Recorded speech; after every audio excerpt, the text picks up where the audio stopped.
At the end of the day, It's Mel. And me. You wanna know How we did it. You wanna know how we do it. You wanna know How we're doing doing it. Welcome to the Mel and Me podcast.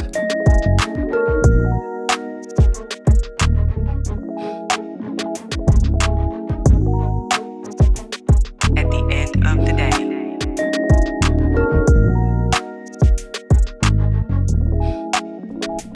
We're here. We are here. You always repeat that. Whatever I say, you always repeat. Whatever it is I say. I know. Back for the latest episode. Yes. Episode 7. Episode 7, Mel and Me the podcast. Yes. Right? So last week, we normally try to record our episodes a week ahead of time so we kind of keep up with stuff and stay ahead of stuff. But last week kind of saw us with a little bit difficulties, right? Right. As we were both battling some bad sinus infections, which I think you were responsible for me catching a sinus infection. I haven't had an issue with my sinuses. I can't lay claim to that.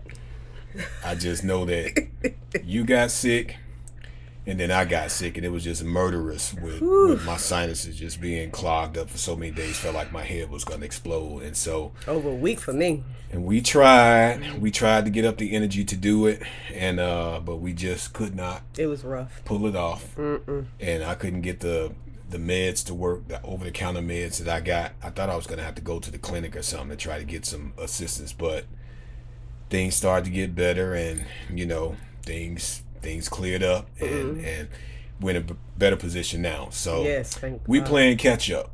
Right. We are definitely playing catch up, and we'll have to do an episode taping today, and then we'll have to do another one, maybe sometime this weekend. But ultimately we will have our normal episode released, and we'll keep them going just like we normally do, Right. which for right now is every Tuesday. So we've been able to keep that going, and I knew we had time anyway. Even though we would delay it a few days or whatever, I didn't think it would come all the way to this weekend. Yeah. This is actually the day that we would be taping the episode for, not this coming Tuesday, but next Tuesday. Right. Yeah. And so we kind of in a bit of a time crunch, but we'll be okay. So we're gonna stick with this thing and keep it going. So yeah, episode 7. As we mentioned on the last episode, we would be doing this, and it's kind of a weird topic, I guess. And really, it probably involves me more so than you, because I tend to engage a little bit more. And that's what everybody's doing anyways. It's what everybody except for you Right. is doing. And so that topic is called social media or nah. Social media or nah. Nah. Which in your case, I guess we've already established is going to be a nah. But it's a yes for me, even though I do so reluctantly. But so that brings me to why this topic. We've done quite a few range of topics thus far, since we started the podcast and everything, which the last few have really been more so focused around finances and stuff like that, money, Right. that kind of thing. And so I want to just kind of, I guess, do a departure from that. Yeah. And we just kind of go in a different direction to do something. I don't know that this will necessarily be an hour-long episode like the other ones, just simply because you don't really engage a whole lot in that space. Not at and I'll probably pretty much do most of the topping. I'm thinking topic and talking. Yeah. So I call it topping. Right. Okay, that's how you know you're getting old.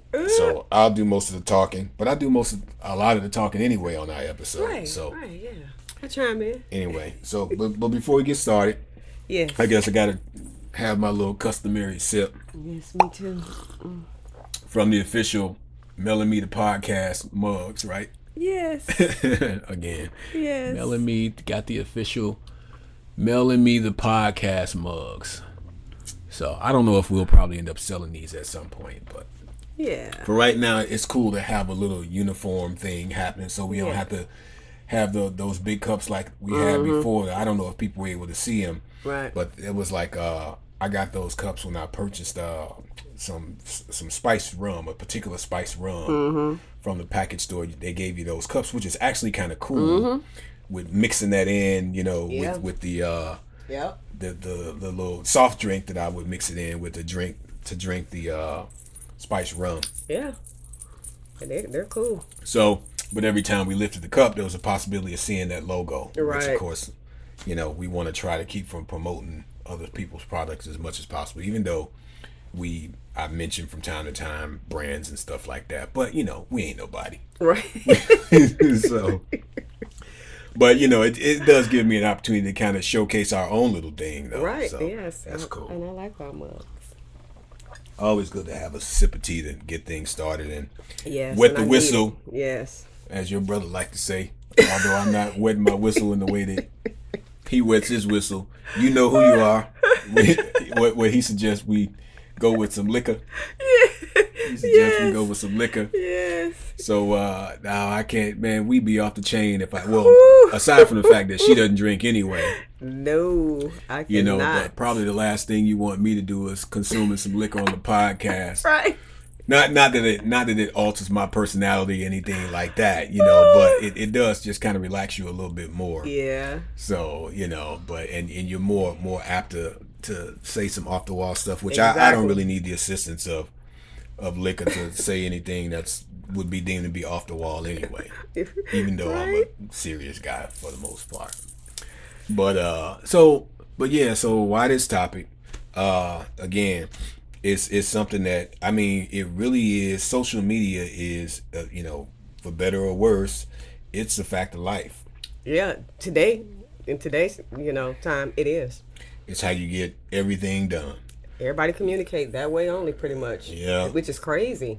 Well, it's. 'Cause you can do stuff instantaneous now. It's not like, oh, okay, I got to call you. We went from payphone to beepers to flip phones, and that was the way. And then going to people's homes and stuff. Right. But I think that part there is, I guess, what I don't want to say have issues with, but it's just like you just move away from really kind of having that. When people we used to go over to people's homes and stuff like that, and mingle that way. It's just like you don't see anybody anymore really, because everybody's just all on the phone or the computer, and that's their way of communicating. And so it's no face to face really anymore. Right. I'm not saying it totally disappeared, but you don't see as much of it. Yeah, personal interaction is significantly reduced. Yeah.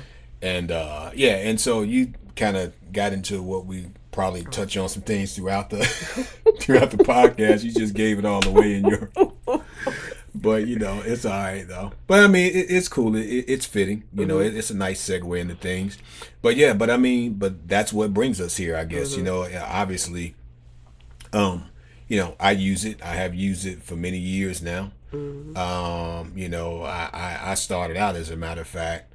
I remember, my first dabblings into social media would be, you'd have to go back to like say things like Myspace, which preceded things like Facebook and stuff like that, and even before that you had something called Black Planet. I don't know if you remember that. You might have heard the website name or whatever, but they were just big, social networking platforms. Where you could set up a profile, put your picture and stuff up there, and and a series of other photos that you might want to share with people, and you just create this profile out there, and you put all this information about yourself, just interesting tidbits of information about yourself, things like your favorite color, your hobbies, I can't recall a lot of it right now, but like certain questions. It's almost like when you look at the title of this thing, when I say social media or nah. Right. I remember, I can't remember if it was Myspace or Black Planet. They would have these little questions that you would have that they would put out there. It's like, this or that. McDonald's, what are your preferences is what it is. And I guess the reason that they did that was it was a chance to give people an idea of who you are, to kind of Right. get to know you, Right. what your preferences and your propensities are. Because if you can look at somebody who says, like, if given this option or that option, Right. and they choose option A as opposed to option B, then you can kind of get an idea of what drives them. Right. Are you a McDonald's person? Or are you a Burger King person? Are you a Walmart person or a Target person? Right. Are you a Mercedes person or a Toyota person? Because some of those answers can give you a great deal of information about the person. Exactly, and that's what social media is. That's what it's all about. And so, I just remember going back to things like Black Planet, and MySpace and stuff like that. And the thing is, when I think about it, it was a much more fun time in social media. Social media has morphed into something that's totally different and psychotic in its present, in many ways, in its present incarnation, right?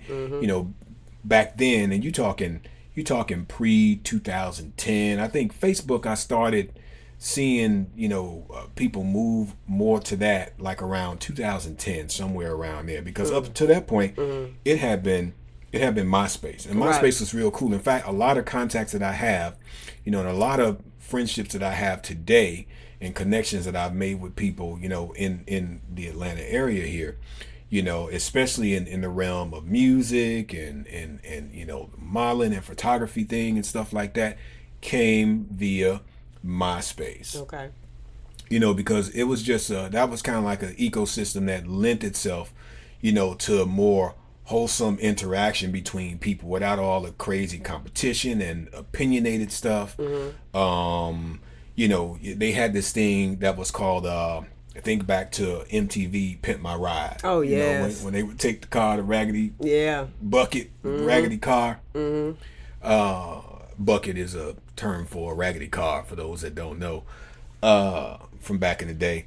They would take the raggedy car and fix it up, and it turned into something totally different. Well, they had a similar concept with MySpace, where you could basically take and pimp your page. And so what would happen was, you would have this code, like everybody's into coding now, right? And so they had these sites that you could go to, and you could copy and paste these pieces of code, like HTML code and stuff, that you can put into these templates that they had out there, and it would give your page a certain format. So basically, you became a web designer, a web page designer, without having any real skill, right? And so what people would do is they would take it, just be like, having a dorm room in college. What do you want to do? You want to take and personalize. You want to take and make it look cool. Right. Put your posters up, put your lights up, all that kind of stuff. And so that's what MySpace became. It was my space, right? And so it totally made sense. Right. Hey, Tom. That was the Tom guy. That was his photo. It was just and he was the guy, like, Who's Tom, I think it was, or something to that effect. But he was the creator of MySpace. And I forget his last name, but he was the geeky guy who created MySpace, the concept of it. And so so you had that, and that's what people would do. People would always change their pages. Like sometimes, every day, multiple times a week, you see people that would have this cool new design on their page, and you would, like, where'd you get that from? And you would share it, share that code and share this site, how you could go take and dress up your page and make yours unique and different and distinguish yourself from the next person, right? So it was fun back then. It was a lot of fun. It was a lot of fun because people just got to learn things about you. Right. They got to connect with you. They got to see pictures and stuff that you wanted to share with them, and you didn't have all of the opinionated stuff going back and forth and the debates and stuff like that. See, that came with Facebook. And you just meet people and connect with them. And so it was a really, really good time. And it's like now when you look back on it, it's like they say, you don't know how good you got something until it's gone, right? Right. Because you look at now and it's just totally crazy. So that's what it was. And so, getting into Facebook, I remember the first one of my friends, who was one of my MySpace friends, and kind of how how I went over to Facebook or why I went over to Facebook. Because for a while I just sat back and I watched it. You know, then my boy Jazzy, I just call him Jazzy. He know who he is if he hears this. But he was my boy Jazzy on the Myspace platform, and I started seeing him doing some posts on Facebook. And so I would go over there and kind of poke around and stuff, and it was like really, it was just not a lot of people, you know, on there at that time because everybody was MySpacing because that's where it was, right? So he was like the first individual that I saw, and it wasn't surprising me, you know, because of his background and stuff, you know, educationally and musically and stuff like that, you know, because you know Facebook was originally created for like college Ivy League people, you know, and he went to like the Ivy League of music school, right? So it wasn't surprising that he was over there doing that whole thing, you know, and so eventually I set up a profile over there. And I started hearing, you know, and I didn't use it a whole lot, and I started hearing people, you know, talking about things and saying things like, yeah, man, people just overshare. They share too much on Facebook. People tell all their business on Facebook. And I was like, yeah, I don't really want to get involved in that. You know, if that's what type of party it is, you know, but ultimately, you know, MySpace, for some reason, just, I don't know what it was. I don't know what it was that happened with platforms like Facebook. And of course, then Twitter came along, you know, but Facebook in particular, it's like everybody suddenly just swooped onto that platform. And then once everybody got on there, that's where it was, and then everybody just turned off to MySpace. Right. It's really, really weird the way it happened. So you know, we ended up there, you know, and you know, obviously the main draw with Facebook is that it was more interactive. So you're talking real time, essentially. You could in real time interact with people. Right, and so, and of course, you I'm not telling you anything that you're not familiar with now, because you know, you'll see, you know, sharing stuff. I may show you, you know, something on Facebook. You and know, I've heard of people saying they do Facebook Live. Facebook Live, and of course, we've even with the Know Me podcast. I've run a Facebook Live stream. You may not have known that that's what I was doing or whatever, but you know, but so anyway, so. Once you had Facebook, that just kind of became the established platform and everybody flocked to there. You know, the world just totally changed. And like for me, when I first moved over to that platform, you know, I sat and I just kind of scoped out things for a while. I kind of saw it for what it was, okay? And what I decided at that point when I switched over to that platform, I said, you know what? This is what my purpose is going to be. This is what I see is my purpose in utilizing this platform. This is what my aim, what my goals are, right? And for me personally, when I initially came to Facebook, and I think I've pretty much done a good job of sticking to it, is that for me, Facebook has always been, and social media in general, I think in large part, as far as I'm concerned, is about sharing information, right? It's about, for me, when I look through my eyes, you know, at the top of my priority list is sharing of information, networking, and to a smaller degree, influencing and inspiring people, right? That was my personal thing. So I said, when I use Facebook, this is what I want to primarily focus on. And so, and I think everybody does that, whether consciously or subconsciously, right? They decide how it is they're going to use that platform. And you can see even within that, let's just go ahead and call it an ecosystem. A lot of times that's just a popular term these days that we have. That you can see within that ecosystem the different groupings, if you will, of people and personalities within it. Ecosystem, microcosm. That's also another word. It's just a microcosm of our broader society, right? And you see different types or different I don't want to say levels, different hierarchies, if you will, of people and minds across that platform, right? And so, just generally speaking, I'll just to put it in in a simpler sense, you can typically distinguish who in social media, who the quote unquote serious people are, who the ignorant people are, who the psychopathic people are. You really can. Wow. No, you really can. And I don't think that people really put much thought into it. And I think a lot of times we come out there and a lot of times we put stuff out there and we don't think. We don't give it that forethought. And that's something that me personally, from the outset, I decided what my experience would be out there and what narrative I wanted to present about myself. Right.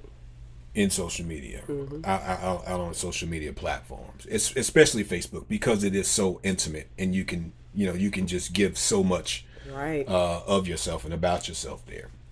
But I do view it as kind of a psychosocial ecosystem, right? It's a mix of the psychological and the social. And I imagine people might hear me say that, and may think I sound crazy when I say it, but that is exactly what it is. And I think for me personally, I look through a different lens than most people, right? And the reason is because of my profession. Right. I'm a data professional. As you well know, right. Part of my skill set and many other roles that I filled in the past, and I still, to some degree, fill that role. Is just in a slightly different realm, but being a business intelligence skill set, right? My job has been to take databases, right? Right. And model data, right? Whether it be to model that data for the purpose of reporting against it, analyzing it, or whatever, for the purpose of a broader entity, primarily a corporation or some other organization. You cool? A corporation or some other organization, right? To look at that data, the data that has been captured, and based upon how I model and report based upon the questions that they ask, right? Yep. How to take that information and make informed decisions on how to improve their business processes, Yep. to increase their bottom line, Absolutely. and how to essentially control the behavior of people in order to meet their objective, which is increasing their bottom line. Right. And so, in a sense, though I do not have a psychology degree, right? I haven't gone to college and got a degree in psychology. Right. Guess what?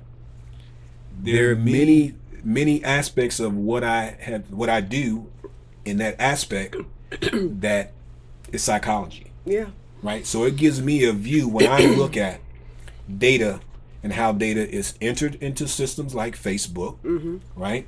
Whether it be in the form of typing information in there, and not only just the hard data itself, the raw data, but the trends. Okay. Right? So that's the lens that I look through, and it's not something that I can even control. Right. See what I'm saying? It's because that's my programming, because that's what pays my bills. Exactly. That's what I do for a living. Exactly.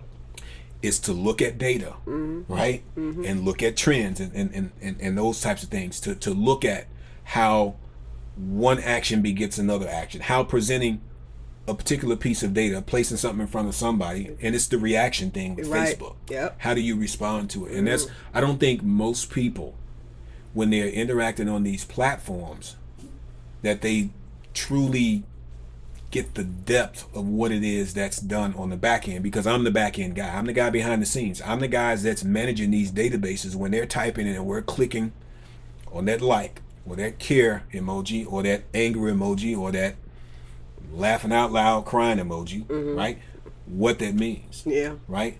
On the back end database, that is becoming a part of a data set. Right. When you click on a certain emoji in response to something that somebody posts, a certain picture, or a certain article link, or a certain They type in a thought that they have, what's on your mind, right? Yeah, all of it's gathering information.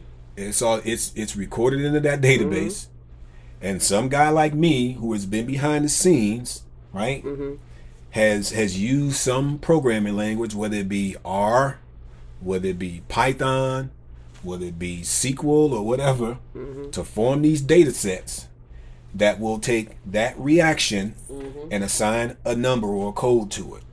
It becomes a part of that data set, and a guy like me will then take a question that a corporation like Facebook, or let's just say the FBI, Homeland Security, or anybody else wants to answer about people using that platform. Yeah, that makes sense. Businesses, because I want to sell them something, right? Right. And so it becomes part of a data set that they will then analyze and say, okay, here are all these pre-canned reports that we want to have our developers, guys like me, develop, right? People who can build database reports and stuff off of data sets, mine data and stuff like that, to say, okay, here's what we want to know about, this thing or that, so that we can then do this to influence this action, or to make this person do this, like buy a particular product or have this show up in their feed. So that's how they're creating the algorithms and stuff? Whenever you hear that term algorithm, that's what all of that stuff means, basically. It all become... algorithm is the sexy term. It's been around for ages, right? It's just how things are done. What is the process? If you think like back in the day when we were in school, you have the flow charts with the diamonds and the squares and the rectangle and the, all of the different geometric shapes with the arrows, yes, go in this direction, no, go in this direction, loop back around. That's all algorithm. Yeah. It's all a flow chart. Yeah, because that's what I did for my flow chart. With the different boxes and arrows. That's all an algorithm is, right? Okay. So that's what's going on behind the scenes. And you got guys like me that are developing this stuff and programming this stuff and creating, reports and all this kind of stuff, and providing back to these people so that they can then influence this action. Right. And so I say all of that to say that for somebody like me, my experience is much different, and my approach to social media is much as I share, and that's all by design as well. Right. Anything that I do on social media, because of what I do, I go in with full understanding of the impact of what it is that I'm doing, right? Today and for the future, because obviously with the internet, the internet is forever, as they say. Right. So once you put something out there, it's out there. So you better be sure that when you put something out there, that you're comfortable with it being out there, because it could come back to haunt you at another time. And that's what I think a lot of people don't realize and understand about social media. Yep. And so, I actually thought about at one point, I really was, I actually had a book idea that I would have liked to have done. And I was going to write a book around social media. And actually at the time, I was going to call it the Facebook psychosis. And I came up with that like years ago, because I started to see early on that there is indeed a certain psychosis that's associated with social media. Sad. That's why I choose not to be a part of it. It's not that it's necessarily sad. I mean, sad is totally understandable, because I mean, you're talking about human behavior with these things. I mean, it's called social media for a reason, right? It's really supplanted traditional and mainstream media at this point, because this is where everybody gets their information from, news and all that kind of stuff. So again, it is a psychosocial ecosystem, and it is quite revelatory, quite revealing, and it, as I alluded to a little while ago, and most people don't get this. So I'm assuming a lot of people don't get it, but it reveals so much about us without us even knowing it, without us even realizing. And some of us think that it doesn't, but it does, because quite frankly, the intelligent mind, they can look at stuff. Oh yeah. The intelligent mind can look at, they can look at propensities, they can look at trends, and they can draw conclusions regardless of what we might say about our experience or what we put out there. Right? Yep.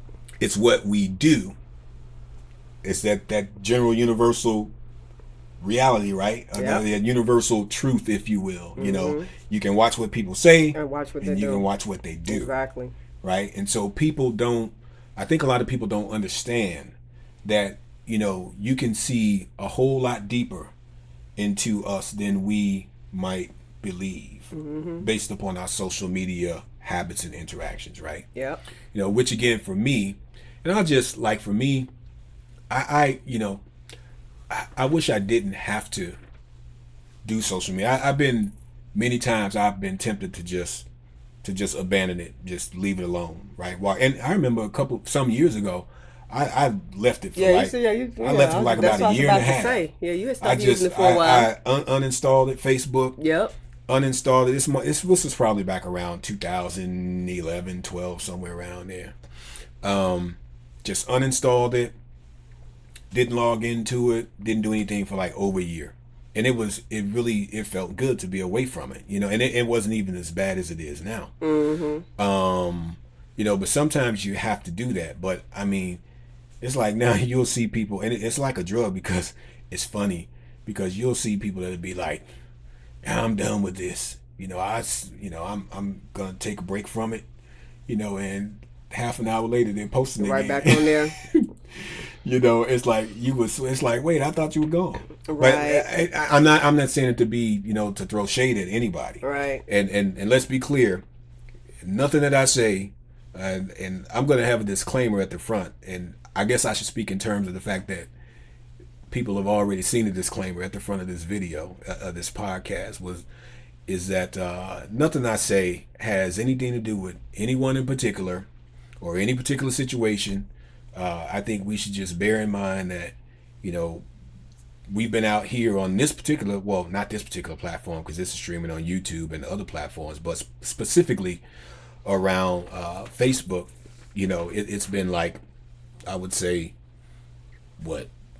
10 years or so now, you know, that we've been out there. And there's a lot that all of us have seen in different threads and different forms, you know, on Facebook and Twitter and all that kind of stuff. So let's not get confused that anything that's being discussed on Millimeter Podcast is aimed at any one particular individual, because that's another dynamic. That's another dynamic, that you have a lot of things out there where I've seen so many conflicts between people that transpire because somebody posts something, and then some person who knows how deep in their friends list Felt some type of way. will feel some type of way about it, and then you see these beasts that develop between people because of some business. It's like, wait a minute, this person has 1,000 people in their friends list. They could be talking about anything, right? And this person thinks that, and who knows, they could be talking about them. I'm just an individual that's managing my feed and scrolling my feed just like the next person. Right. Maybe there is some conflict brewing between them, but I'm just saying, you see stuff like that happening, that happens out there, and then you get all these subliminal messages that go back and forth, and people just, rather than just dealing with the issue with the person, you know, straight up, just give them a call or have it out, or meet up or text each other, whatever, you know. See, it but that's plays the out there on drawback Facebook. with, you know, not, you know, having, you know, the face-to-face and stuff anymore, you know, because Right. if you do run into an issue, you know, you can hide behind a computer, you know, and say whatever, and then who knows, are they really gonna even know it's you? I don't know. Well, Would they know it's you? Well, with Facebook, you have less of that because of the fact, because people in your friends list, in your network, you've accepted a friend request from them, and they're gonna have their picture, so you know who they are, right? Now, you do have people whose profiles get hacked all the time, and you have infiltrators that'll come in. You have bad actors that'll come in, you know, and that'll hijack somebody in your friends list profile because they want to see what's going on. They created one for me, and I got to know. Remember, really? I told you one was created. You had to go in there and delete it because I didn't even know. On Facebook No, it was Facebook. It was Somebody Facebook. Okay, created a Facebook it's account. been some years ago. But. Yeah, and you had to go in there. I was like, yeah, what? so you have to be careful with that, you know, catfish profiles and stuff like that. But I'm to the point now where, you know, like, and that's another thing I talk about. I mentioned earlier, like, you'll see the different types of people that live within that ecosystem. Like, in my opinion, some folks ain't got no business whatsoever on social media.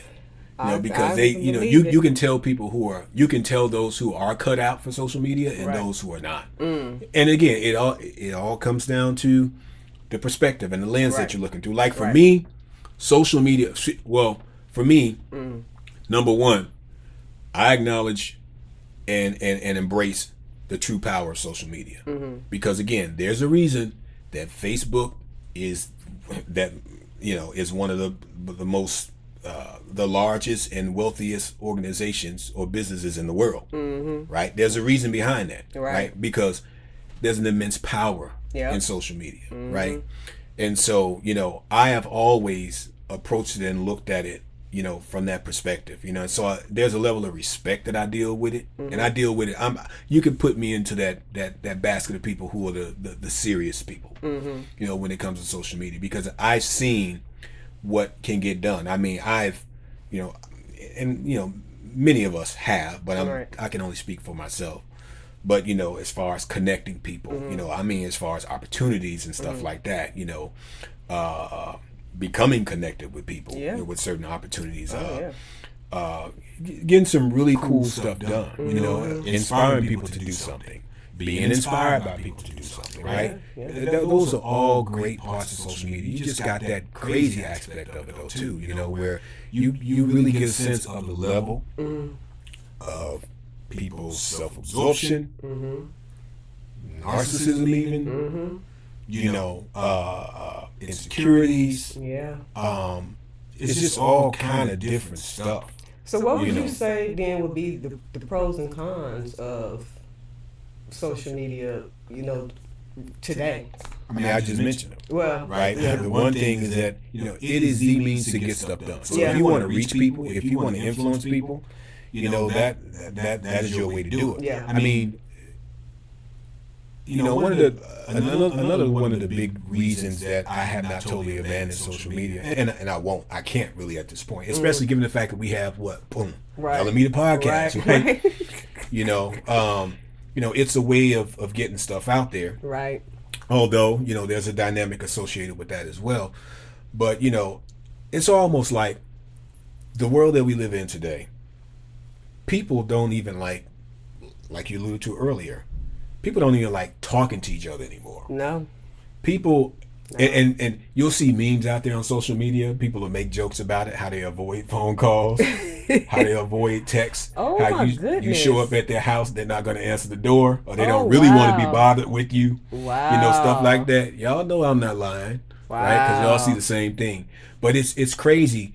The internet age that we are in now, and the social media age that's all a part of that, it has really placed us at a handicap socially in many ways. But it's convenient for a lot of people. It's quick.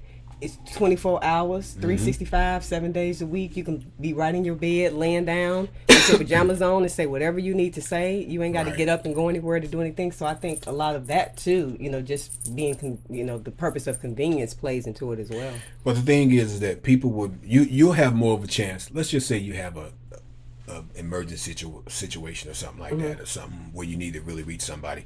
You are more likely to get get somebody in your family, in your own family, via social media, than you are with picking up the phone and calling them or sending them a text message, because stuff gets around just that quickly on social media. I mean, I have seen that something happens, and you'll have people that have deaths in their family. Yeah. And they'll hear about it on social media before somebody in their family didn't had a chance to tell them about it. So that's how it is, and it's like people almost prefer to communicate with their family members via social media, and so that goes in, that touches on whether it be wishing them a happy birthday, whether you getting into it with somebody, having a drag out fight with somebody on social media, the family feuds and stuff spill out into social media. But sometimes it can be a one-sided, I don't know. I'm guessing sometimes it can be a one-sided conversation.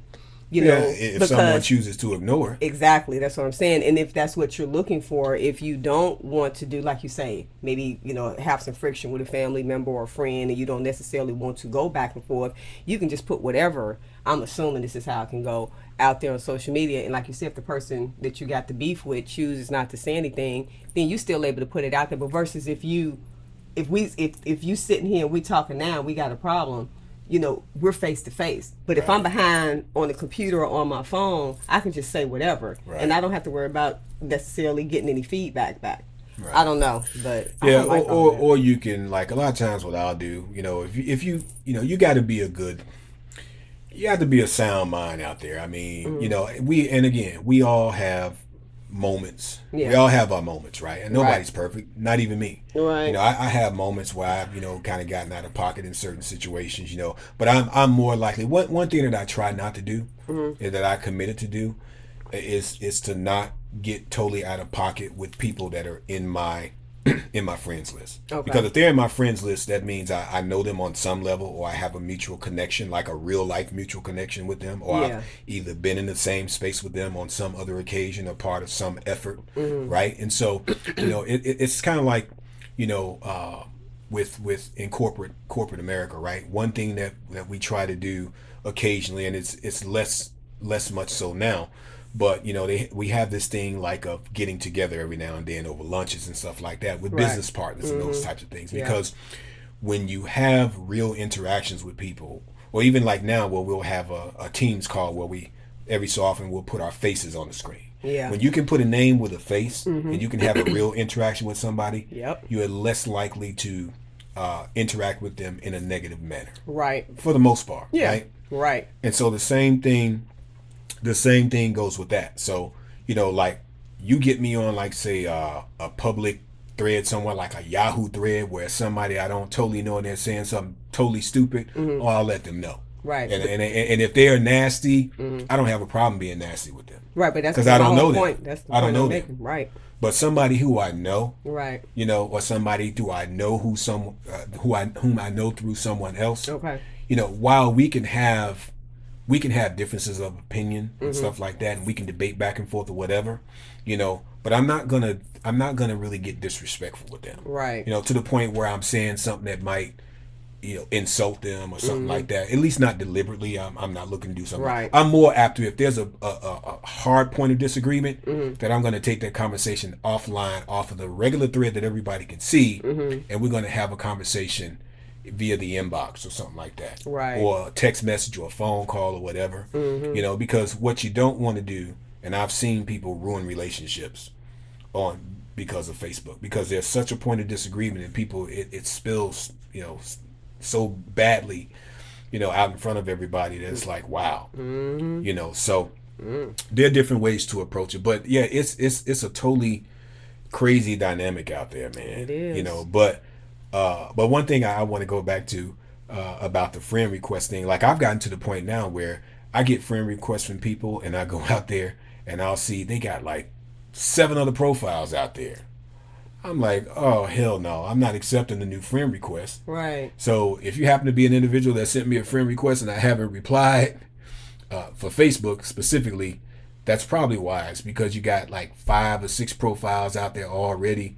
What would be the purpose of all the different profiles? It's so people lose control of their profiles for various reasons. A lot of times, again, and it goes back to that thing, like I say, some people that are out on social media probably have no business being out there. Now, I can't tell them what they can do. Right. I guess what I'm really saying is they're not very internet savvy. Oh, okay. Right? Or that type of thing. And so your profile may get hacked, or you had an email that you used or something that you lost track of that email that you can't get into anymore. You can't remember the password. You can't remember the password of your profile that you set up for Facebook. Oh, okay. So rather than go through that process to try to recover that password, you just create a new profile. Oh, okay. So there's various reasons I assume that people could do that. Right.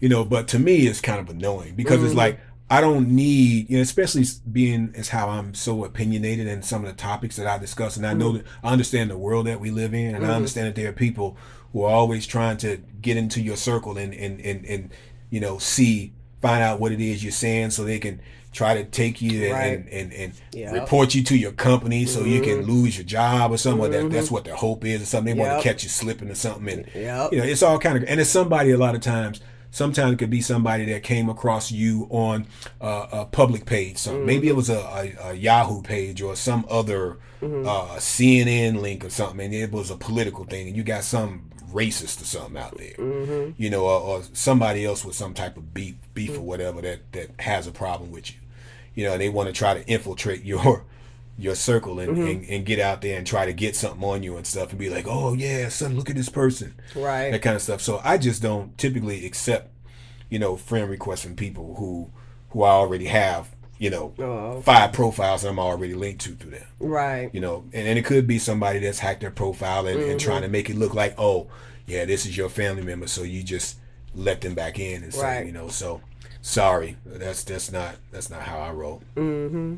But so yeah, but that's very real too.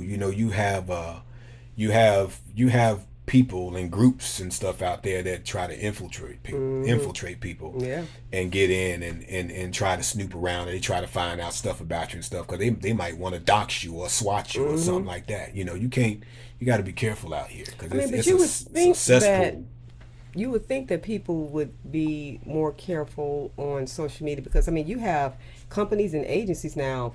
They look at social media even before they hire you. They go out to see if you have any type of profiles or whatever, and Right. that could be the difference if you getting a job or not. And see, I'm personally, I'm not going to work for anybody that wants to to access to my social media profile. Yeah, because it's none of their business. Yeah, you got companies that And do fortunately, I'm in a field to where I have options. So I'm not getting. I don't care how much money they offer, how good the opportunity is. If I gotta let you into my social media profile in order for you to deem me as worthy of hire, then I don't want to work for you. Yeah. And even the situation I'm in right now, I would choose to shut down a social media profile rather than give my company access to my social media. Yeah. I don't have one. Yeah. Because I know who I am. Right. And I just think that's overstepping, Yeah. but we're moving more toward that direction all the Yeah. time. That's what I'm saying. But that's why I'm glad I'm approaching retirement, and I'm in that mode, or we're in that mode now, where we're chasing and financial security and stuff. So Yeah. you get to the point where you ain't got to work for nobody. Right. I got enough assets, and I've accumulated enough to where if you want to intrude upon my life to that degree, then I don't need to work for you. Right. I agree. And I think that's bad. That has to be we can't call ourselves living in a free society, and I just don't agree with that. And I know companies do it. Yeah. But I don't agree with it. I don't either. I don't agree with it. I don't Yeah. like it. So yeah, but so my personal posting habits though, again, for the longest time I wasn't the type of person where, and I've changed. And I think you could say I've been to peer pressure, and it's not because I do it more so for other people than myself, because I see that people make a big deal about it. Right. And again, it goes back to what I stated earlier. They don't really understand what's going on behind the scenes and how this stuff is being used. I do. Right. And this, for many years, drove how I interacted on Facebook. Okay? And I'm talking specifically about the likes thing. Oh, okay. People play so much on that whole like thing. It's the whole, like Yeah. we say, Yeah. even when it is Yes. like, share, subscribe, right? Yeah, yeah, that's Comment, like big, right? yeah. It's that's a part of that whole thing, because you want to get that engagement, and that's what social media is, right? Right. But me, I have a certain perspective, because even with what we're doing now, right? We have this endeavor that we're doing, right? I can clearly see over time how when you first hit, you get a lot of engagement. People Right. are there. They're there because it's new. And then it fall off.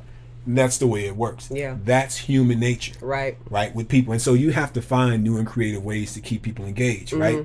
And for me personally, I struggle with that all the time, because I'm really not a big guy on self-promotion. I actually hate doing it. I've stated it before.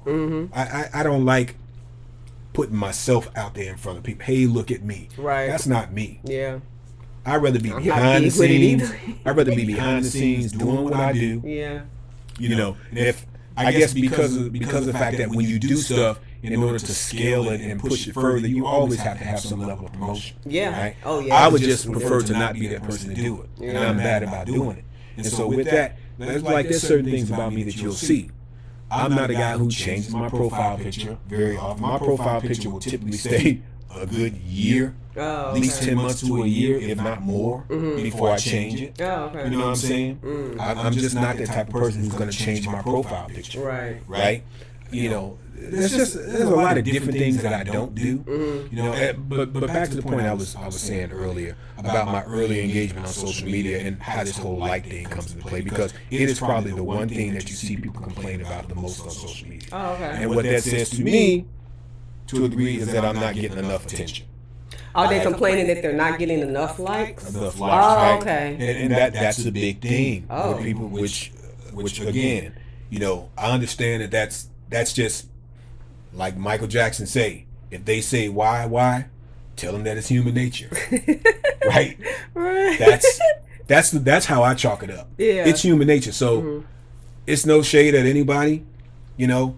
It's just something that I've seen over the years, and it's something that, quite honestly, that I don't want to say battle with myself, but it's something that I remain conscious of, even in my own existence out there in that social media world.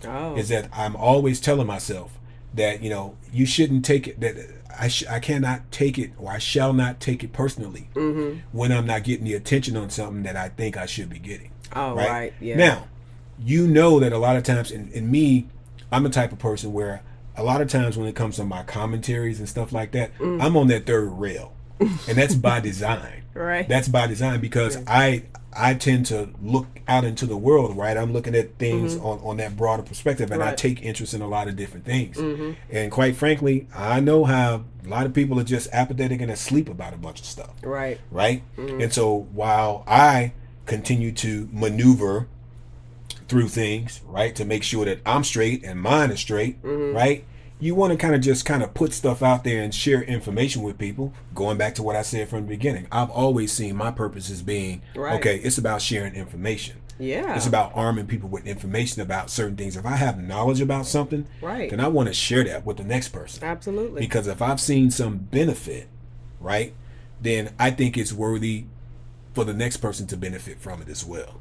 So that drives me a lot. And so my interactions out there have been aimed in that direction. I don't get caught up in the superficial stuff, like, you know, because, and then the other thing is, with the way that I engage, it is not a foreign concept to me whatsoever to write a book. Just like I said, I was talking about writing a book called Facebook Psychosis. Facebook Psychosis. I've thought you know, this Facebook has kind of become my book. They have these services where you can take and you can have a book produced, where they'll take and go mine all the data, all the posts and stuff that you put on social media, and they'll compile them into a book with photos and all different kind of stuff. Oh wow, that's neat. And you can have out there, so different things that you've discussed about certain articles, you know, certain opinions you've had about certain things, you know, and I could literally take and put together a book off of my Facebook post if I truly wanted to. Right. But to me it's not worth it, because quite frankly, most people don't read anymore. Most people hate to read. So why should I? And that's also why I haven't written a book to this point, because people don't read. Yeah. You Sad, know, but true. people are not gonna. So if I wrote a book today, people won't support that book. Not at all. They'll say they will, right? But they won't. Again, like Michael Jackson say, if they say why, tell them that it's human nature. It's just the way things are. Yeah. I don't get offended by it. Yeah, it is what it is. I just move in my direction, in the direction that I do. Yeah. But that's the way it is. And so that whole like thing, I've seen people get totally upset about it because people don't like their posts, right? That's just stressful. But it is very stressful, and a lot of time that drives the amount that one might even decide to participate in social media to begin with, because you just don't like say it's just a bunch of, you just feel pressed upon. And see, it's not just the one person in your friends list that does this. It's the many people on your friends list who do this, right? And so you getting it from this person and that person and that person, and you just feel like you just constantly just beat down upon all the time, just constantly pressured for this and that and this and that, right? Yeah. And so it becomes a bit overwhelming. I'll give you another concrete example, like the birthday thing. Like I think I have my birthday up there for many years. I didn't, but there was always somebody who would remember my birthday and who might post something. But I find myself, like, even to this day, and again, this is the psychological aspect of it. I find myself even to this day, if I'm not on Facebook a particular day, or I'm not like participating in stuff like that, and somebody's birthday has come by, Ooh, and I didn't say happy birthday to them. Ooh, they feel some type because of you way? get those notifications. It's not that they feel some type of way. I don't know how they feel. Okay. Right now, to be honest, I have seen people out there who do feel some type of way if you don't wish them a happy birthday. Yeah. Right? I've seen it. Or, if they have a birthday post out there and you don't comment on it or you don't interact with it, they get pissed. Right? But but again, this goes back to the thing of what I don't think people understand. I think sometimes when I spoke to the level of self-absorption that we have when it comes to social media, right? I think that people tend to forget that just because you have a social media account does not mean that you are out there every day, and definitely not all day, scrolling your feeds, looking for and waiting for the post that they're going to post that's going to grab your attention for you to react to it. Right. And I think that is what happens with us, is we lose sight of that fact. Again, it's that whole psychological element that gets caught up. We tend to think that we are so important that everyone in our friends list is following us. Right. Now, you may not follow someone because maybe you unfollow them at some time or another. Maybe the Facebook algorithm has pushed them so far down in your newsfeed to where they don't show up anymore. Right? Like I have people from time to time that have been on my friends list for years that every now and then I go through and I say, man, I forgot they were my friend, because I haven't seen, and I'll go to their page and I'll see, and it's not that I haven't unfollowed them. Right. It's just that the algorithm has managed my news feed as such over the years to where I don't see their posts. Wow. And so I may go start following them again and stuff, or not so much following them, but go see some of their more recent posts, and I may interact with one of the posts, comment on, I forgot about this person. They got something interesting. I'll go comment on it, right? Or something like that, interact, and then I'll start seeing them in my feed again, right? So is that going back to the likes and all of that? Likes and comments. So any interaction, it could be a comment, it could be a like, or reaction. Okay. Yeah, when you do certain things, it'll say, okay, this is important. This person is interested in it, so I'm going to show them more of it. And that's the way the algorithm works, and it'll start pushing things up. And so, that's the way it just kind of works. Okay. But see, me, again, as I was saying earlier, I like to exchange with people. Right. I like to interact with people. I like to have real conversations with people. Yes. I don't, because to just say like, it's, people can lie. Yeah. Right. People can lie. And again, it goes back to what I said before. People will click like just because they feel they'll do it out of a felt obligation. Yeah. Because they say, this person's in my friend list. I know they tend to be the type of person where if they don't have enough likes, they'll be going off and they'll be throwing subliminal shade, right? That's why I'm not on social I'll just click like. all of that. But I'm saying, this is just real stuff. These are the things that I've observed. Yeah. And I've seen people do. And so I don't too much place stock in the whole like thing. And me personally, a lot of times that like just acknowledges that I see what you posted. Yeah.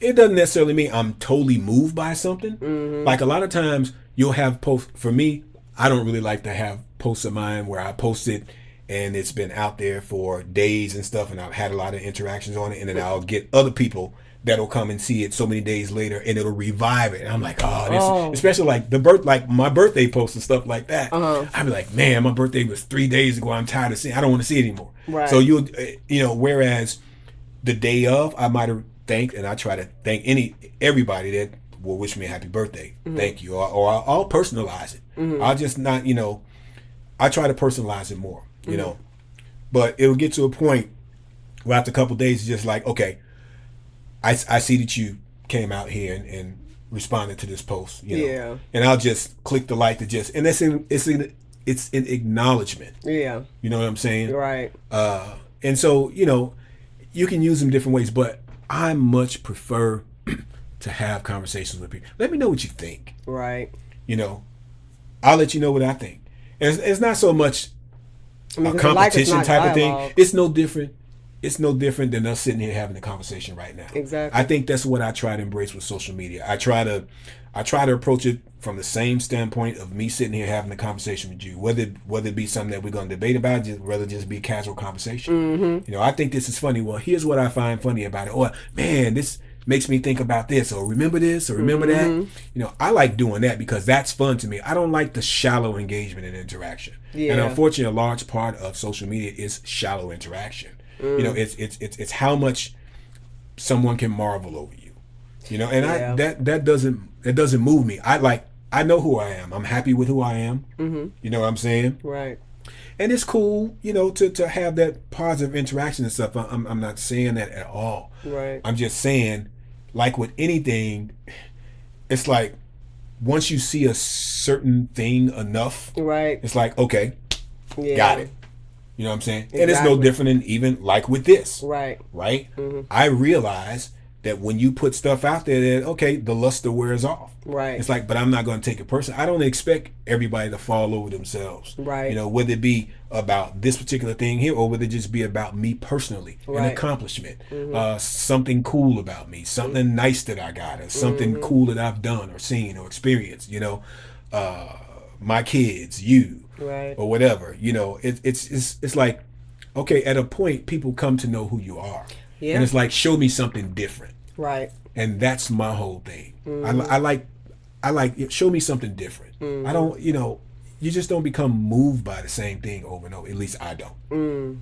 So, you know, but it's just a weird dynamic, man. I could really get into it and go into stuff, you know, a whole lot more in depth, and you know, but it's not really necessary. But it's just I recognize the ecosystem for what it is, Yeah. the dynamics. I recognize that I have even certain things about myself, you know, that others in my social media circle probably perceive about me, Yeah. right? You know, Yeah. I'm sure in fact, I know for a damn fact. I know for a fact. Some of your friends. I know for a fact. I know for a fact, people, that I annoy many of my Facebook friends I list. know I would if I was on social Because of the fact of how I approach things, because I'm not going to engage in any serious topic unless I have my ducks in a row, number one. Right. You know, I'm going to have the information. I'm going to have the experience. It's going to be something that I've done, something that I've seen. It's going to be a real conversation I've had. It's going to be something that I've actually studied, you know, something that I actually do. I'm not just going to sit and just blow smoke up the next person's behind, Right. you know, on something in order to try to look like I know what I'm talking about. Yeah, because you do see a lot of that. And I'm not going to engage in something that I'm not comfortable with the subject matter. Right. And so with that, it's going to come off to a certain way, to a certain person, not to a certain person, or to a certain mind type or mindset, Yeah. right? Yeah. Who can't deal with that. Mm-hmm. And I'm cool with that, you know, That's just crazy. because, well, yeah, I mean, but I know, I'm sure, like I say, that I annoy people, you know, but again, I'm totally cool with that because certain things and certain topics of discussion I think we need to have. You know, and I think we need to be unapologetic, and we need to unapologetically stand on certain things. Yep, I agree with that. You know, and I choose to be that person. Yes. You know, and so I leave that for other people to deal with. You know, because I'm going to be me. You know, and I'll show you all sides of me. You know, I'll show you that polished intellectual guy, and I'll show you the ignorant dude too when that becomes necessary. You know, I'll show you the one that you might think to be a little bit off even. You know, I'm cool with that because that's everybody got them sides. Yeah, I mean that's the totality of who we are, and so right. I recognize I have that, even within myself, but you see it in others as well, and so I think though, but the overall that allows my experience to to be what it is, and it's a net positive, I think, but again, it's not something to be critical of anybody else. It's just observations. Yeah. It's just observations, but that is what this type of platform, social media platform, does. And the powers that be who create these platforms, they know that. I mean, do you think that social media is to the point now where some people maybe, I guess when I would say maybe define them and who they are? Yeah, I mean, I don't know. I'm just, because it seemed like social media, people just put their life out there, and they just, and they're looking for whatever type of feedback from everybody on social media, and then just even some of the examples that you've provided, I'm just like, wow. Oh yeah, what you say, flexing for the gram, and all that. Some you have like influencers and stuff like that. A large part of the influencer game is fake. Mm-hmm. None of it is real. I've seen they that. live their lives to present a certain image to people in order to get them to interact and react so that they can bring money to themselves. Right. Period. They hope to get enough followers and people who latch on to that stuff, right? To where they can get people that say, oh, you got a lot of traffic coming to your site. We want to promote our product through you. Right.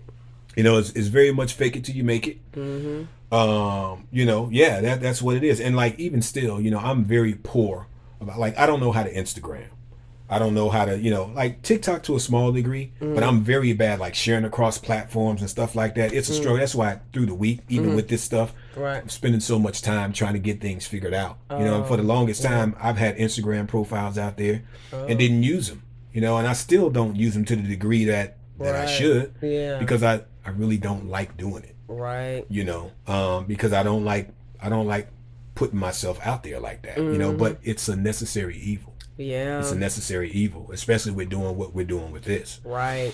I'd rather just live my life, and here and now and then, if you got something cool you want to share with people, you show them a picture of it, tell them a story, tell them a good story. That's another good thing. I love to tell a good story. Give people the story behind things. Give them something to chew on. You know what I'm saying? Absolutely. The shallow stuff just ain't for me. And unfortunately, a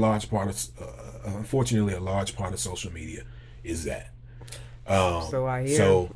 But some things that I do, like with my posting habits, and another thing is like I was saying earlier, I think we tend to get caught up in the idea that everybody is tuned in and we're on social media to pay attention to us. When we have hundreds, if not thousands of friends, sometimes everybody's living their own lives, they're doing their own things, and somebody like me, like, because I like to engage people, right? Man, do you know, if I truly interacted with all of my friends, on the level that I like to and that I tend to, right? You'd be on social media all day, every day, and couldn't do nothing else. I would be, because I wouldn't have time to sleep. I wouldn't do anything because of the fact that I like to comment. Right. I'm not a like guy or an anger guy or a care guy. I tend to want to just share. Now, of course, and again, even if you're scrolling, think if you got 600 friends in your list, and if everybody, let's just think about that, if everybody had the mindset that they would get offended if you didn't always like their stuff, all their stuff, right? You'd just be sitting all day, every day. Who has trying time to appease for that? everybody, right? And that would be your entire experience on social media. Whereas me understanding the power of social media, I personally think that it should be those things, and even us as individuals, if you have something that just totally just knocks somebody off their feet, then you're going to get that love. Right. It's just not going to be some routine stuff, that somebody just clicking on it just to make you happy. It's like, I'm not the only person doing something cool out there. Right. You're not the only person doing something cool out there. Everybody's out there doing, not everybody, but many people are out there doing cool things. And it's different degrees of stuff, right? Right. So if social media was to really work the way it's intended to work and let those algorithms do their thing, right? If you had something that's just totally impactful and earth-shattering and stuff like that, then it's going to get that love. See what I'm saying? Right. Otherwise, it might just get a scroll past. It might get a like. But everything right? is about money. It's about attention. Attention is the new currency. Yeah. You ever heard that term? No. Attention is the new currency, and it really is. And so, but that's the way that it works. And so I would much rather like to exchange. Like if I see something cool and it triggers a thought in my mind or experience that I had, I want to share that with that individual. Mm-hmm. See what I'm saying? Right. I don't want to just give a cheap like on it. Mm-hmm. Now you could do that, right? Because that is unfortunately what keeps that algorithm fed. The comment does too. Don't get me wrong. Right. But I'm just saying that comment carries a lot more weight because they can parse that comment for certain words in there. Mm-hmm. You know, that like or that react just becomes part of a data set to where they can say, you know, okay, this person has a propensity toward this. Right. Or when they post this type of thing, this person responds in that manner. Mm-hmm. So, but at the same time, when you have comments, it serves the same function, but they can then parse through all of that and see the phrases and the words that you used in there. Yeah. As well. And so I prefer to have those exchanges. But again, it takes time. Yeah. Because I like to be thoughtful in the things that I say. That's what I was about to say, if you're saying something thoughtful. I don't want to just blow smoke up people's asses. Mm-hmm. See what I'm saying? Right. And so I know, and I recognized long ago, there's certain things that I post because a person has to know if I'm commenting on that stuff, right? Mm-hmm. That I'm putting a lot into it. And it's gonna get the attention of other people. Yeah. Right? Yeah. You know, it's gonna trigger a thought in somebody else's mind because one thing that I do understand about myself is my capabilities with drawing certain things, you know, a certain, you know, feelings and responses from certain things that I put forward. Right. You know, but that's what I want to do. I've always wanted, at least the vision that I've had for myself, that's if I really share something on something, that it's going to get the attention and resonate with people. And it's like, okay, I'm not used to seeing this from this individual. Mm-hmm. So if I'm seeing it, it has had to really move this person to a point to where they want to share this particular thing. And so I need to be paying attention to it, and I need to really go give this a serious look. Right. Because it's just like highlighting in the book. The more you highlight, guess what happens? The more you highlight in the book, if I give you a book and a highlighter, and you start highlighting stuff, that's going to stand out. It's more important to me. But the more you highlight on that page, what happens? The more you highlight, what happens to the effect of all that's on the page? It's going to stand out. Think about what I'm saying. If I give you a book of something and a highlighter, and you start highlighting stuff, you got a page full of stuff, right? If I highlight one line on that page, nothing's really. If most of it's highlighted, then nothing's really going to stand out, really.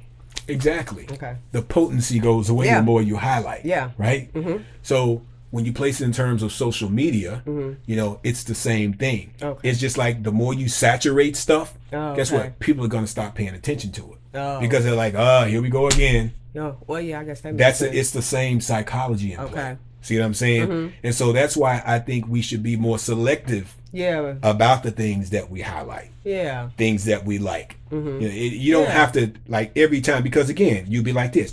Yeah, all day. Yeah. To appease everybody, right? Yeah, I see. So if things are to really work the way that they're intended to work, we should be more selective, and to the degree that we do stuff, you know, and not just be caught up in being reactive in a shallow fashion. Well, maybe that's not the intention anymore. Maybe that's how it started out, but maybe it's kind of moved away from that. Well, people made it that way. No, well. People made it that way because of our egos and our internal thing, the way that we internalize things. You know, that's the way it is. So, this is too much. I thought it wasn't going to be. I thought it wasn't going to be a very long episode. But we spent more time than I kind of expected. But yeah, so. With me though, but I decided long ago, it's like, you know, you don't see, I do a minimal sharing of my family stuff. You know, like there's not, and I know, like I said on another episode, I know how to get some interaction on my profile. All I gotta do is post a picture of you, or put a post around somebody that's not me in this household in my feed, and I'll get people to respond to it. And I don't do that for that purpose. I when I do it, right? Yeah. When I do post something that involves one of you all, right? It's because there's maybe a specific event. It's just not something out of random. Like there's no hostage photos of you and me. I like to call it hostage photos. Like, yeah, this me and my woman, we're so happy kind of thing. You know, hostage photo. That's something that women typically do, not men. You don't get. It's not something I've seen with men that do this. And y'all know about the hostage photos. It's mostly a lot of times, especially in newer relationships. You know, and like I've never been big on posting a lot of photos of you and me, because like a lot, like on the rare occasions where we may go out or something like that, or we have a situation like when the kids graduated last couple months ago. But you're not just getting ready to see any random photos, and then we ain't really got too much we can do anymore anyway. What we do? I mean, we old news at this point. It's like there's nothing exciting about you and I together. So, but I tend to not do that, because the thing is like, especially when it comes to the relationship things, and that plays out a lot on social media. When you get that attention on you, that attention that may be wrapped up in the envy and stuff like that. Let's talk about envy and jealousy, because that's a lot of things, you know, especially when it comes to relationships. You know, you got your relationship, you're doing great, that kind of stuff, you know, and other people who you know, could be friends, could be family, could be whatever, you know. For the most part, that's what it is. Associates or people you're connected to, you know, or beefs that come out of that and stuff like that. You know, people are watching, and once you put that spotlight on you, guess what? They watching for your downfall, and that's why I don't spend too much time. That's like, you know, you have your life, live your life. It's cool to do a little bit here and there, but as far as like constantly having my situation in your face like that, I don't want people to know all my business like that. No need, because again, just when you have those ups, when things turn for the worse, people are gonna be watching. They're gonna be wanting this behind the scenes. They're gonna be like, it's just like think about the story we came across just yesterday about Jeannie Mai and Jeezy, right? He filed for divorce. It's like, man, I thought they were so happy.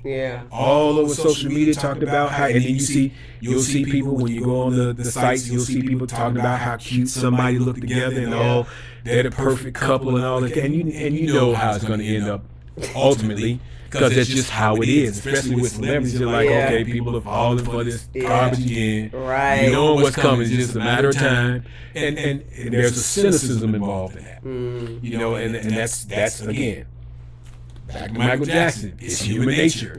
Right? So when you're on your way up, people are watching. And when you're falling, they watching. Exactly. So we have to, as people, I think, understand, we got to be able to take the good with the bad, you know, and not take it personal, because if we put ourselves out there like that, you know what I'm saying? If we keep it in, people need to be mindful what they put out there. Keep it in people's faces. If we keep it in people's faces, then guess what? As soon as you falter, they're gonna be like, see, you know what I'm saying? So it's a delicate dance. I think that we have to do. And so I try to regulate, you know, how much I share. Like I share stories because I think stories are cool. Right? Give people, let people. You know, I just kind of feel like, you know, when I'm gone from this earth, I would kind of want people to kind of have an idea of the backstory, the things that really moved me and stuff like that. You know, even my faults and my failures, you know, and stuff, those types of things. You know, the same thing goes, and we tend to not put the bad stuff out there, you know, like we do the good stuff. That's the other thing, and so that's the other thing I try to keep in mind. It's like, you know I got bad stuff in my life as well. So I'm not gonna spend my time just always, you know, putting my stuff in people's face like, oh, here's how great it is, or how perfect my situation is, right? Because none of us are perfect, exactly. And so when it comes to that relationship thing, though, so I think of the hostage photo, because like I said, it's mostly women that do that, because men, I don't know too many men who have been out there doing that. But the women and the men, they'll do that. And I think there's just a difference in our nature or whatever. Oh, yeah. You know, because I guess with men, we just be like, we don't want people to, we don't want to come off like a simp or seem like we whipped or nothing like that. So we tend to pull back away from that. You know? But yeah, a lot of men be looking like they be hostages on the photos. They're like, I don't really want to be taking this photo, but I'm gonna do it anyway because she wants love me to take photos. Yes. You know, so yes. But yeah, so you know, I wish I didn't have to do social media, and I wish I could just totally shut it down. But you know, that's the way. That's the one sure way you can keep in touch with people. Yeah, you know? Unfortunately, that's pretty much in some cases, and it's gonna get to the point that's gonna be the only way. Yeah, I mean, just with all the different technology and everything changing. But I mean, I think you know there's positives and there's negatives, you know, but. I guess, but I'm still not gonna be. I mean, I know I'm a part of it because of this, but as far as me having like my own and on there, I'm kind of glad you're not out there too. And then plus it'll prevent situations like you know, us sitting right next to each other on the sofa, and we're both commenting on social media. We sitting right next to each other and tagging each other. That's another thing that you see. And so I just think stuff like that is crazy. Yeah. It's like, you know, they're sitting right next to you, right in the car next to you or whatever, or on the sofa right next to you, in the bed right next to you. Crazy. And you're tagging each other. Now, I do understand, you know, behind the tagging a lot of time is when you tag somebody, it's going to show up in their feed as well. So there may be a photo from a vacation that you were both on or something like that, or some event, and you want to show up in their feed so that their friends can see it. And so it's, but I mean, at the end of the day, that's what it is. So the person is like right next to you. And I know beyond that because I've seen it. You know, people can be right in the same space with each other and they're carrying on a conversation back and forth with each other right there on the damn thread. That's just but you're crazy. Like sitting within arms reaching each other. Right. Like, just turn right and start talking. And you know, so I wanna try to prevent situations from like that as well. So I'm totally cool with you not being out there and stuff like that. It keeps certain things in our lives kind of sacred and stuff. And the time that we're out there is because it's a meaningful, you know, shared space, I guess, if you will. Yes. But I might need you to tighten up your skills a little bit to help me manage some of this stuff on TikTok and YouTube and Instagram and all that kind of stuff to OMG with this thing, if we can keep it going and stuff like that. Right. So, but I do look forward, honestly, to when certain platforms go away, because I think they're totally toxic and I think they're unfair. Yeah. Especially when it comes to social issues and stuff like that. There's a lot of things that they allow to exist on social media platforms. Banning certain people if they say certain things. Yeah, you know? I think about my Twitter ban. I'm permanently banned on Twitter and have been for the past almost 3 years now. It's been that long. They banned me from like 3 or 4 different accounts. I had about 3 or 4 different accounts I set up, and eventually I would get banned. And it's because of weak people, weak people who go out there and spew certain things. And they like to throw their hands and hide their hand behind their back. But they're selective with who they ban. And that's exactly how. See, the difference is, it's the weak folks who will go and report folks. See, they'll throw a rock, hide their hand behind their back, and then you go to punch them in the face. They want to report you. See, you don't waste your time reporting them, because that stuff like that just rolls off. Right. Because you have a thick enough skin. Right. They'll pretend like they have a thick skin. They'll throw the rock. And when you throw the rock and hit them in the face with it, then they go whining to Facebook or they go whining to Twitter, and that's the way the game works. You know, and so you get that level of unfairness. You know, and so you know it's things like that just, you know, I wish I could just turn it off, because you don't like dealing with stuff like it's like, come on, that's crazy. It's petty. Right. So, but. You know, eventually, and there are already some platforms out there. You have some alternate platforms like Fanbase. Fanbase is out there, and people have not. That's the black-owned platform out there. Yeah. For those of you who don't know about Fanbase, and I have an account, and I set up an account a while back. It wasn't quite user-friendly at that point. I understand they're still tweaking and working it out. They've made some improvements on it, but I may go back to my account or even set up an account for this over there. But you know, you have stuff like that, and then you have some some blockchain based social media platforms okay. like SoulMe. There's something called SoulMe that's on the Cardano blockchain. Oh, okay. That in the years to come, I imagine people are gonna do more of that as they move more so away from these centralized platforms like Facebook, like Twitter, where you have somebody like the people who own those platforms who want to control your speech and say, oh, we're not going to allow you to say that on this platform or whatever. Yeah. And they're going to engage in the censorship. Well, blockchain, you don't have to worry about that. Right. For the most part. Yeah. And so, and then you have the ability to monetize and stuff like that. So, blockchain is the future, people. Web3, you're going to have more social media platforms springing up on that. Yep. And once more people shift over to that, then these platforms that we're on now are going to go the way of Myspace, and that's just the way it's going to be. So you have that out there. So that's the future. Man, that's we talked a whole lot more about social media than I might have imagined. A little bit less organized, I guess, with the flow of the way we manage the topics and stuff, because it's just one of those type of topics and stuff like that.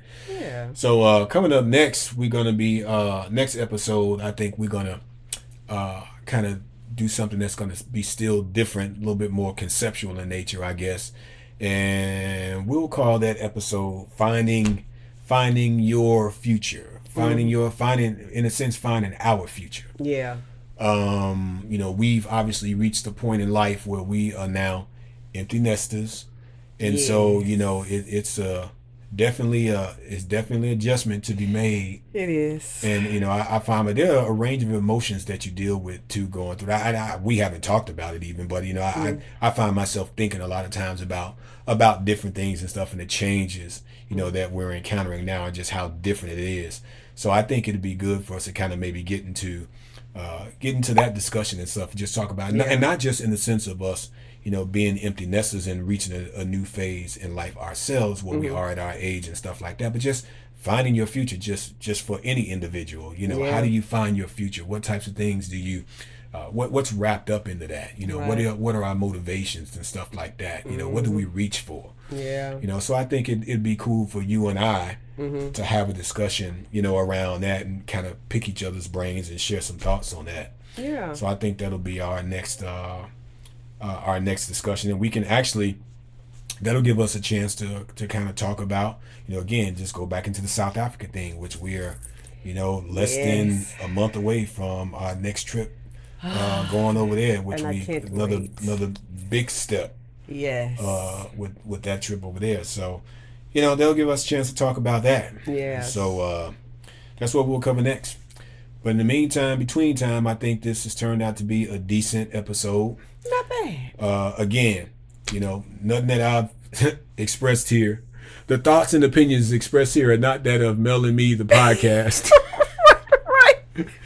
They're just the thoughts and opinions of me, of Mel and Me, whatever. But just me, just my observations over the years and stuff like that. And just an honest look at things, and not a dig at any individual or whatever. So and I think if we're honest with ourselves, I think anybody who watches this, I think if we're honest with ourselves, I think we might agree with some of the things that I said. Right. But it's a psychological thing, with all of us, including myself. It's just that, like I say, I'm fortunate enough to be deliberate in my approach to it. So any amount of crazy that I lead y'all to believe I have, it's by design with me. So it's a calculated thing that I do with what I share and how I present myself. So but anyway, so with that, we're gonna wrap this up. And you looking crazy. You got that crazy look on your face. Are you tired? A little bit. Yeah. So anyway, crazy dog is showing up. We know it's time to wrap it up here. But anyway, so we're gonna wrap this, and as we like to say, at the end of the day, it's Mel. No, I have to say. Oh. At the end of the day, it's Mel and me, and this has been the podcast. Talk to y'all later. Holla. Holla. There's the holler again. All right.